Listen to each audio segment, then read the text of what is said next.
नमस्ते। सभी महाराष्ट्र राज्य के दिव्यांग भाई बहन को मेरा नमस्ते। मैं वर्षा नांदगावे गढ़चिरौली जिले के देसाईगंज तालुके में रहती हूँ।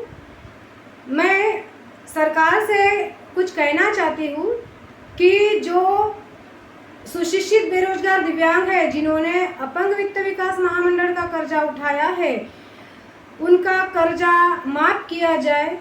आपको नम्र निवेदन करती हूँ कि जो कोरोना काल में आप जानते हैं सभी भारत सारा विश्व कितना परेशान था, अच्छे लोगों की ज़िंदगी रास्ते पे आई, हम तो एक विकलांग है।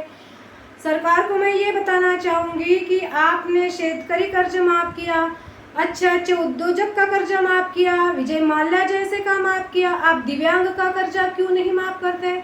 आप जितने भी अपंग वित्त विकास से जो जितने भी दिव्यांग ने कर्जा उठाया है, जिन्होंने कोरोना के पहले उठाया है, उनका कर्जा माफ़ किया जाए प्लीज़।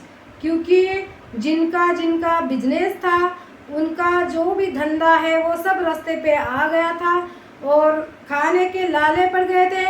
अच्छे लोगों की हालात बुरी हुई। हम तो विकलांग है भाई, मैं खुद एक विकलांग हूँ। मैंने ई रिक्शा का फॉर्म भरा, मुझे फ़ोन आया था कि आपने बोले ई रिक्शा के लिए आपका नंबर लगा है, लेकिन आप पे ऊपर कर्जा है तो ई रिक्शा मिल नहीं सकती। तो आप बताइए, मैं सरकार को कुछ पूछना चाहती हूँ कि कोरोना में जिसके भी जितने भी बिजनेस थे, जो भी बिजनेसमैन था, उनका सबका बिजनेस चौपट हो गया। खाने के लिए पैसे नहीं रहे विकलांगों के पास, और हम तो सुशिक्षित बेरोजगार है। अब नौकरी भी नहीं है, कोई रोजगार भी नहीं है, तो हम कहाँ से कर्जा चुकाएंगे? रहने के लिए घर नहीं है। शासन ने सभी विकलांगों को सबसे मेन गरज क्या है? अन्न वस्त्र निवारा। तो हमें पहले रहने का नहीं है, किराए से लोग रहते हैं। हम खुद 15 साल किराए से रह चुके हैं, तो हमें भी घरकुल नहीं मिला। हम कितनी बार अप्लाई करते हैं, अर्जी देते हैं, हमें सिर्फ अर्जा इतनी सारी फाइल हमारे पास पड़ी है, अर्जी देती है, बस कोई ध्यान नहीं देते। मैं कहना चाहूँगी महाराष्ट्र के सभी सरकार को कि दिव्यांग जो भी है उनका 1 लाख से 5 लाख तक का कर्जा आप माफ़ कीजिए प्लीज़। आगे चुनाव है, ये चुनाव से पहले आप हमारा कर्जा माफ़ कीजिए। हमें बार बार फ़ोन आता है, हमें टॉर्चर किया जाता है। अगर हम कुछ खा के मर जाए तब हमारा कर्जा माफ़ करेंगे आप? मैं आपसे गुजारिश करती हूँ, आपको दिल से, यार मैं क्या बोलूँ अब, आप बोलने के लिए मेरे पास शब्द नहीं है।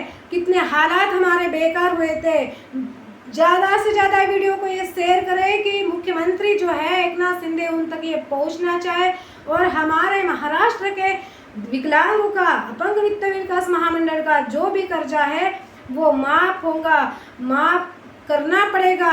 इतने हम निवेदन देते हैं अधिकारी को, मंत्रियों को, सांसद को, विधायक को, न जाने कितने बार आंदोलन भी कर दिया है, लेकिन हमारा कर्जा माफ़ ही नहीं होता। हमें तो जिले से फ़ोन ही आता है, वो बारी बारी फ़ोन करते हैं, हमें इतना परेशान कर चुके हैं। अगर हमें कल चल के कुछ हो जाता है तो हमारे जो बच्चे हैं कौन संभालेगा उनको? हमें कुछ रोजगार नहीं है, हम कोरोना में हमारा धंधा सब डूब गए, हम कहाँ से पैसे भरेंगे? हमारा कर्जा कुछ भी हो जाए, हमारा कर्जा माफ़ होना चाहिए। बस हमारी इतनी ही हम सरकार से विनती करते हैं कि कुछ भी करे, लेकिन हमारा सभी दिव्यांग भाई बहन का कर्जा माफ़ करें प्लीज़। क्योंकि आप जानते हैं कोरोना में हालात लोगों के कैसे हुए, विकलांगों की भी क्या हालात थी। आपको पता है सभी चीज़ है जो महंगे हो चुके हैं, क्या खाएंगे, क्या चुकाएंगे कर्जा? आप सबका कर्जा माफ़ करते हैं, हमारे विकलांग भाई बहन का भी कर्जा माफ़ कीजिए। यहाँ के महाराष्ट्र सरकार से हम विनती करते हैं कि हमारा वित्त विकास महामंडल का जो कर्जा है और जो ई रिक्शा आप बांटने जा रहे हैं, वो जिसका नंबर लग रहा है उनको आप पूरी ईमानदारी से उनको ई रिक्शा दे। क्योंकि आप कुछ ना कुछ रोजगार देंगे तभी तो वो कुछ कर पाएंगे, नहीं तो क्या करेंगे, कैसे जिएंगे, कैसे खाएंगे? एक विकलांग को क्या समाज में जीने का कोई अधिकार नहीं है? समाज में रहने का कोई अधिकार नहीं है? क्यों उससे सारे हक छीना जाता है? कुछ भी जिले पर कोई सुविधा नहीं है विकलांगों के लिए, खाली एक पेंशन मिलती है आप पेंशन से पेट भर सकते हैं, पेंशन से अपने बच्चों को सिखा सकते हैं, पेंशन से क्या कर सकते हैं। 1,500 रुपये पेंशन में क्या होता, अगर बीमार पड़ गए तो डॉक्टर के पास गए तो पूरे ख़त्म हो जाते हैं एक दिन में। और राशन पानी लाइट बिल कितना आता है, गैस सिलेंडर, सारी चीज़ें महंगी हो गई है। भाई विकलांगों को कुछ चीज़ें सूट करनी चाहिए, जो डेली रूटीन के जो चीज़ है, गैस है, बिजली बिल है, राशन पानी है, ये सारे विकलांगों को थोड़ा कंसेशन में मिलना चाहिए, तब जाके पेंशन थोड़ी सपोर्ट करेंगी।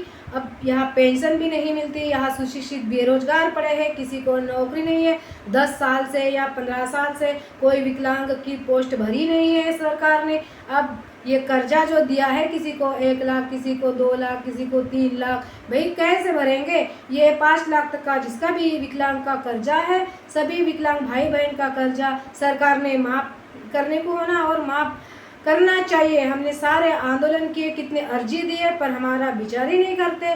भाई हम महाराष्ट्र सरकार से विनती करते हैं कि हमारा जो भी कर्जा है, जो भी विकलांग भाई बहन ये कर्जे से बहुत परेशान हैं, किस ने तो आत्महत्या की, कितने लोगों को मारोगे आप। हमारा जो विकलांग का कर्जा है अपंग वित्त विकास महामंडल का, वो हमारा माफ़ किया जाए प्लीज़। सरकार से इतनी ही गुजारिश है।